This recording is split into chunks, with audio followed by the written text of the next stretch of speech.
روز 29 اپریل در برابر مناقشه در منطقه مرزی شهر اسفره در ناحیه باوجان غفورov در اینجا در میدان فوتبال جماعت آبچی قلعچه نیز بعد از ظهر همان روز مناقشه شدید سر زده است. ساکنان میگویند محض همین میدانچه فوتبال بازی سرحد دو جانب را از هم جدا میکند، یعنی که اون طرف سرحد قرقیزستان ها زندگی میکنند و این سوی سرحد تاجیک ها زندگی میکنند.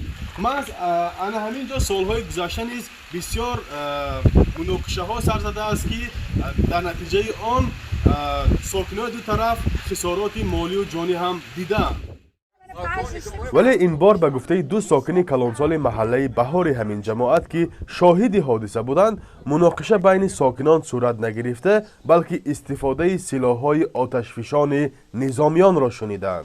همین نماز عصر خواندیم و نماز هم تا عصر خوانده برومدم صبح 5 منده می 5 سینده جنگ سر شد دونه خانه شتیمه کن خیلی اکو انداز شده است و اکو یک ساعت مادام گریخ داولینیم برومد بیایم هم یک 5 ساعت 7 ساعت شده می جنگ نامو من و ها صبح اوینامو همش تیر خودگی صبح تیر درآمده کیدنم گارنیتروش پیام درآمده زده اوینامو شکستگی یک بار وامبا شدم سیمی ویسوکی زد alov دارگیت برا همیشه ما که تاسیدم تاستم اینجانده هولانگه سالت گوشم ولی امبر روش شدو چه دیگه نمیدونم و یعنی ها اونده من پایم گرام برفتم بوده همونجا خوابوندن سانی بعد سویتا کشته شد می؟ سویتا بتون مورتم جا سویت نیست چند وقت سویت نبود؟ صبح 2 ساعت که سویت نشد. در عین همین وقت به نقل شاهدان درگیری بین سرحدبانان در نزدیکی مؤسسه تحصیلات عمومی رقم 71 جماعت آبچی قلعچه نیز جریان گرفته است. اینجا بیشتر از 400 طالب علم در دو بخش تحصیل میکنند.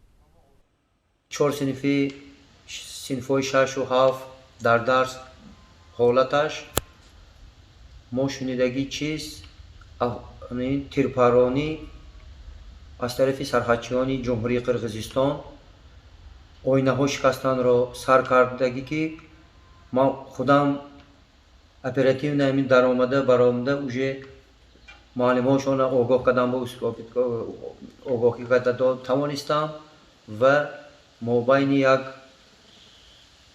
5-6 مینوت به ما مؤسسه را ترک کردیم و از دروازه بچه ها را همش برآوردیم.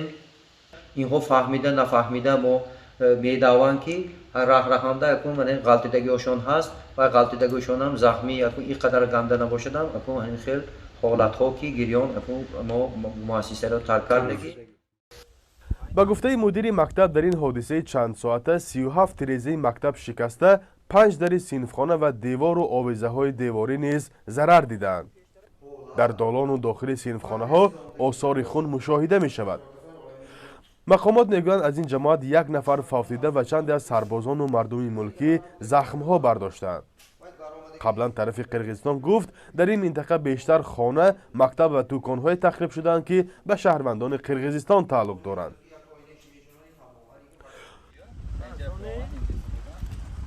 باشندگان محله محیدین حیدروف میگویند آن بیگاه به نزد خانه هایشان چند گلوله های ترکنده نیز افتید و به ساکنان و حولی هایشان زیان رساند.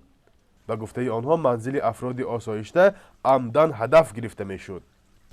اول درس خوندم، بعد هم که دارم آواز تر آمد. فرام شد ما برومدیم که دیدم که همسایه اینجا گازدان که ایستاده بوده، اکام که برومدم که فرامت پای هدشون به هنوایی پایشون اکنون پایان نابود شد بوده پاسشونه اکام گردنشون و دستشون اسلام یک کوچک وست تمام هیچ کدیش نیست. تنها از خانواده نوروزوف ها دست کم 5 نفر جراحت برداشتند. به نقل منصور نوروزوف در این حادثه از همه بیشتر پسرش تیمورعلی سخت مجروح شده است. این خانواده نیز رخداد حادثه را تقریبا ساعت 17:30 میگویند. پسر دخترکی می‌بود. دیگه در آن بعد من این کارت داشته بود من خونم بودم. 5 گونه باید داد گوتگی در دادم بودم. وای اما پیش بودم. ما کنار بودم. کوچادم بود بارداشته خراب کرد. تیمورعلی را همان روز در بیمارخانه ناحیوی بستری کردند و طبیبان پای او را جراحی نمودند. وی 26 ساله و صاحب 2 فرزند است. نزدیکانش میگویند چند پیش از بانک قرض گرفته برایش شیپته سفر به روسیه را خریده بودند. روز 3 ماه برای رسه بلیط داشته بودم.